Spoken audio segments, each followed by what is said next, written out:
Hello everyone, आप सभी का अंकुश एकेडमी में स्वागत है। आई होप आप लोग सब अच्छे होंगे और आपकी एग्ज़ाम की तैयारी भी अच्छे से चल रही होगी।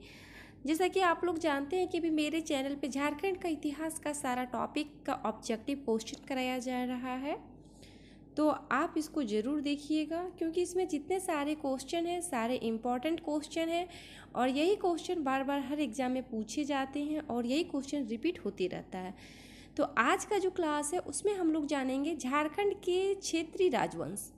झारखंड के क्षेत्रीय राजवंश के बारे में जानेंगे। इसमें जितने भी क्वेश्चन हैं सारे इम्पॉर्टेंट है। इसका 2 या 3 पार्ट में कंप्लीट हो जाएगा, तो आप मेरे चैनल से ज़रूर जुड़िए और सारे क्वेश्चन को अच्छे से देखिए।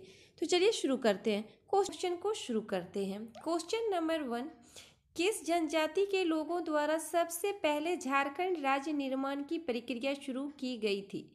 तो किस जनजाति के द्वारा सबसे पहले झारखंड राज्य निर्माण की प्रक्रिया शुरू की गई थी? तो मुंडा जनजाति। तो इसका जो आंसर होगा वो क्या होगा? Option C. Question number 2, Munda जनजाति का वह कौन सा व्यक्ति था जिसने सबसे पहले झारखंड राज्य निर्माण की प्रक्रिया शुरू की थी? तो वो मुंडा जनजाति के सबसे पहले व्यक्ति कौन थे? तो रीता मुंडा। तो इसका जो आंसर होगा वो क्या होगा? Option C. क्वेश्चन नंबर 3, निम्न में से किस व्यक्ति को रीता मुंडा द्वारा मुंडाओं का शासक चुना गया? तो किस व्यक्ति को रीता मुंडा द्वारा मुंडाओं का शासक चुना गया था? तो सुतिया पाहन के द्वारा। तो इसका जो आंसर होगा वो क्या होगा? Option B. Question number 4, Sutiya Pahan ने अपने नव स्थापित राज्य का नाम क्या रखा? ये काफ़ी इंपॉर्टेंट क्वेश्चन है। ये जो सुतिया पाहन थे इन्होंने नव स्थापित राज्य का क्या नाम रखा था? तो सुतिया नागखंड। क्या? सुतिया नागखंड। तो इसका जो आंसर होगा वो क्या होगा? Option D. क्वेश्चन नंबर 5, सुतिया नागखंड का प्रथम राजा कौन था? तो सुतिया नागखंड का प्रथम राजा कौन था? सुतिया पाहन।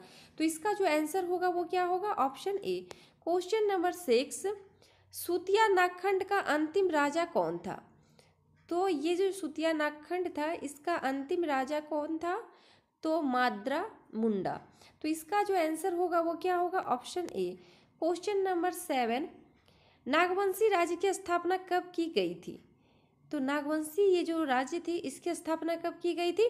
प्रथम शताब्दी में। तो इसका जो आंसर होगा वो क्या होगा? ऑप्शन ए।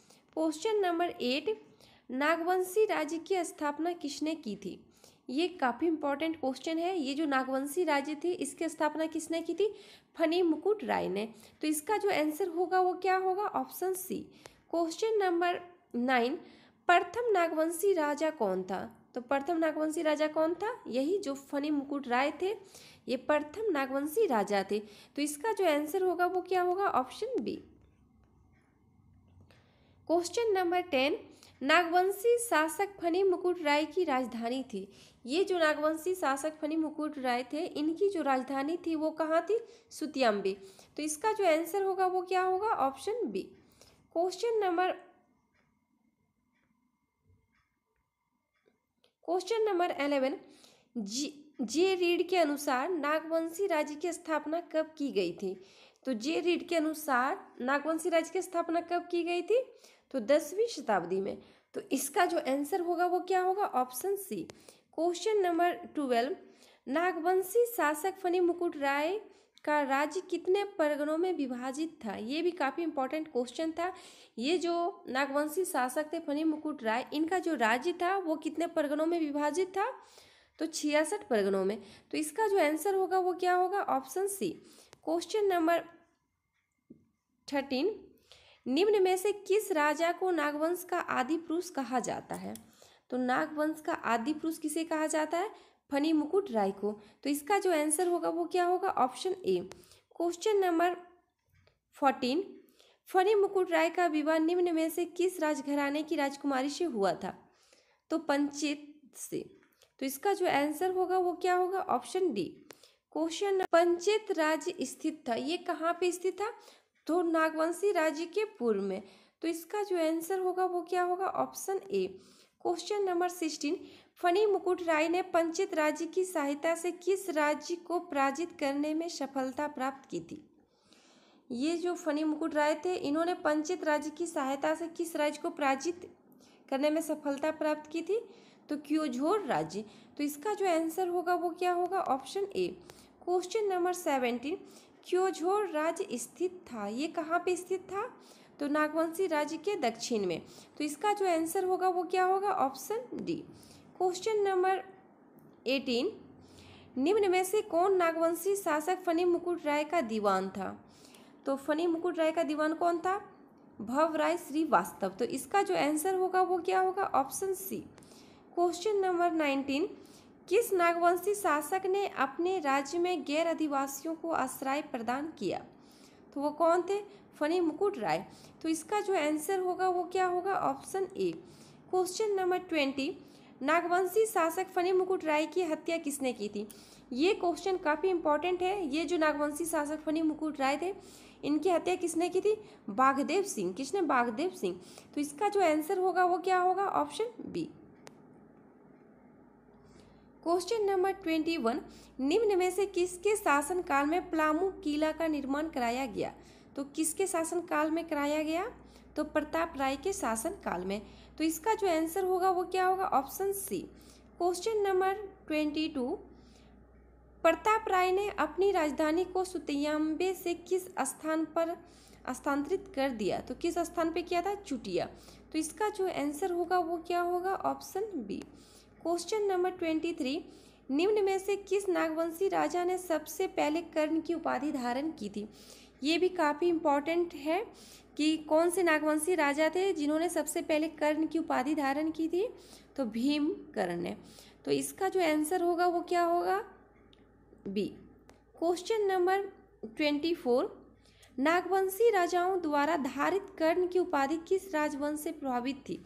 ये जो कर्ण की उपाधि थी वो किस राजवंश से प्रभावित थी? तो कलचुरी राजवंशी। तो इसका जो आंसर होगा वो क्या होगा? Option C. Question number 25, Barwa की लड़ाई में सरगुजा के रक्षिल राजा को किसने पराजित किया था? तो ये किसने पराजित किया था? भीमकर्ण ने। तो इसका जो आंसर होगा वो क्या होगा? Option A. क्वेश्चन नंबर 26, बारवा की लड़ाई में विजय के उपरांत भीमकर्ण ने बारवा के साथ साथ पलामू के किस क्षेत्र पर अधिकार कर लिया? तो किस क्षेत्र पर अधिकार कर लिया? टोरी पे। तो इसका जो आंसर होगा वो क्या होगा? Option B. क्वेश्चन नंबर 27, निम्नलिखित में से किस नागवंशी राजा ने भीम सागर का निर्माण कराया था? तो कौन से नागवंशी राजा थे जिन्होंने भीम सागर का निर्माण कराया था? तो भीमकर्ण ने। तो इसका जो आंसर होगा वो क्या होगा? Option B. क्वेश्चन नंबर 28, बारवा की लड़ाई में भीमकर्ण को निम्न में से किस देवी देवता की एक मूर्ति प्राप्त हुई थी? तो कौन से देवी देवता की मूर्ति प्राप्त हुई थी? तो वासुदेव की। तो इसका जो आंसर होगा वो क्या होगा? Option C. क्वेश्चन नंबर 29, निम्न में से किस नागवंशी शासक ने खुखरा को अपनी राजधानी बनाया? तो कौन से नागवंशी शासक थे जिन्होंने खुखरा को अपनी राजधानी बनाया? तो भीमकर्ण ने। तो इसका जो आंसर होगा वो क्या होगा? Option C. क्वेश्चन नंबर 30, निम्न में से किसके आक्रमण से बचने हेतु भीमकर्ण ने अपनी राजधानी को खुखरा स्थानांतरित कर दिया था? तो किसके आक्रमण से? मुस्लिम आक्रमण से बचने के लिए इन्होंने अपनी राजधानी को स्थानांतरित किया था। तो इसका जो आंसर होगा वो क्या होगा? Option B. क्वेश्चन नंबर 31, इनमें से कौन सा नागवंशी राजा लोधी वंश के समकालीन था? तो इसमें कौन सा नागवंशी राजा थे जो लोधी वंश के समकालीन थे? तो प्रतापकर्ण थे, छत्रकर्ण थे और विराटकर्ण, ये तीनों। तो इसका जो आंसर होगा वो क्या होगा? Option D.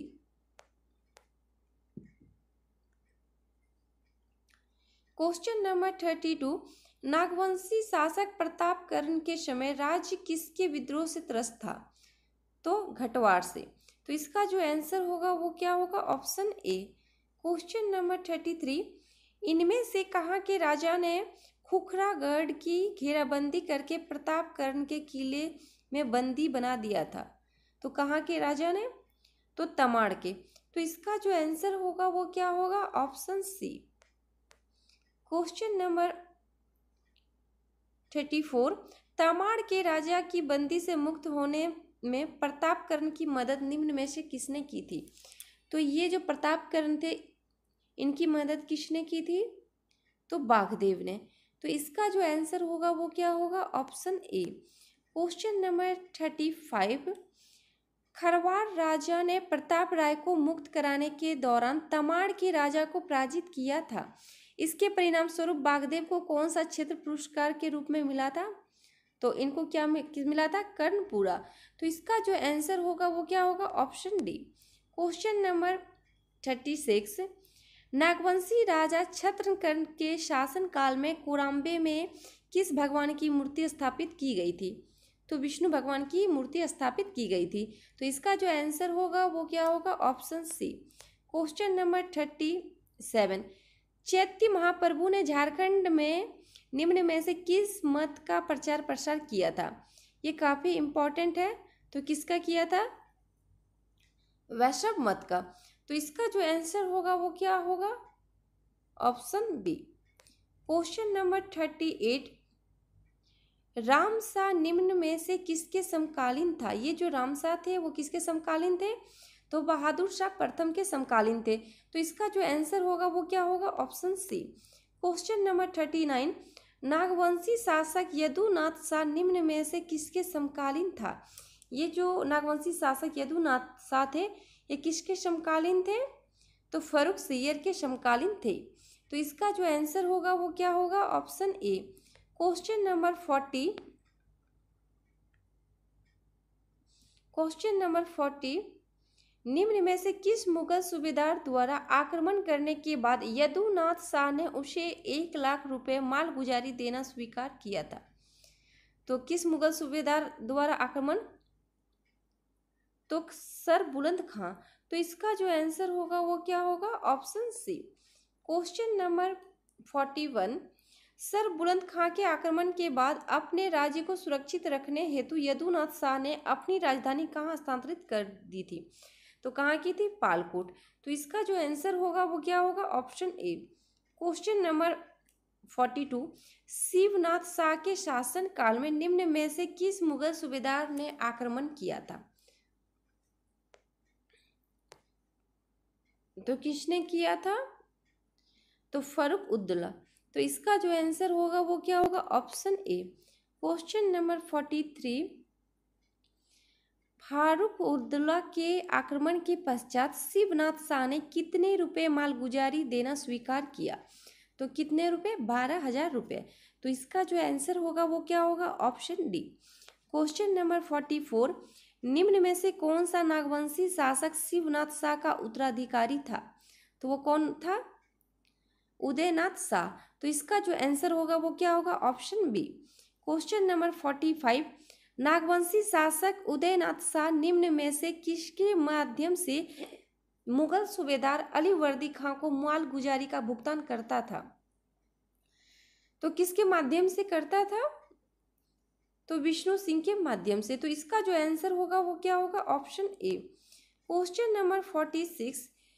उदयनाथ सिंह के शासनकाल के समय विष्णु सिंह निम्न में से कहाँ का शासक था?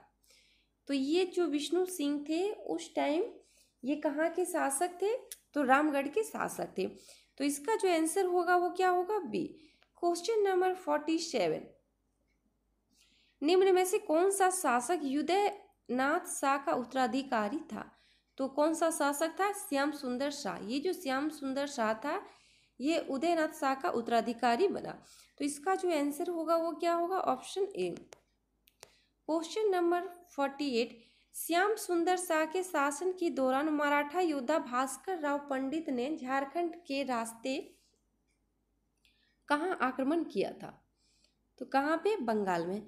तो इसका जो आंसर होगा वो क्या होगा? Option B. क्वेश्चन नंबर 49 और ये लास्ट क्वेश्चन है। जब मराठा योद्धा भास्कर राव पंडित ने झारखंड से होकर बंगाल पर आक्रमण किया तब बंगाल का सूबेदार कौन था? ये जो मराठा योद्धा भास्कर राव थे इन्होंने बंगाल पे आक्रमण किया था। उस टाइम बंगाल का सूबेदार कौन था? तो अलीवर्दी खां था। तो इसका जो आंसर होगा वो क्या होगा? Option D.